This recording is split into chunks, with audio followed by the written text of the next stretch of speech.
কোথাও একটা পড়েছিলাম, একটা ঝগড়া জেতার চাইতে একটা মানুষ জিতে নেওয়া উত্তম। কথাটা কি সুন্দর, তাই না? ব্যক্তিগত জীবনে আমাদের এই সামান্যতম চেষ্টায় সম্পর্কগুলো কত সুন্দর হতে পারত। অথচ বরাবরই আমাদের ঝগড়া, রাগ, অভিমানগুলোই জিতে যায়।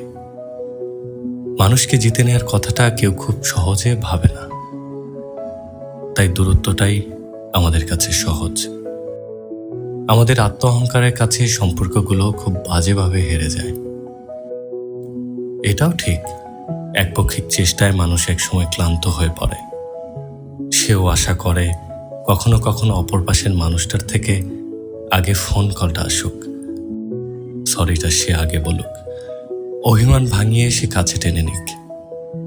নিজের ভুল সমর্পণ করে মানুষটাকে কাছে টেনে নেওয়া এটা বেশ কঠিন, কিন্তু তাদের কাছে কঠিন নয় যারা ঝগড়া নয় মানুষটাকে জিতে নিতে চায়।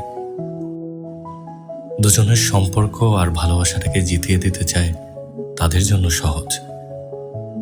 কত সহজে, কত অবলীলায় তারা সব সময় মানুষটাকে জিতে নেয়। যাদের জীবনে এরকম মানুষ থাকে তারা আসলেই অসীম ভাগ্যবান।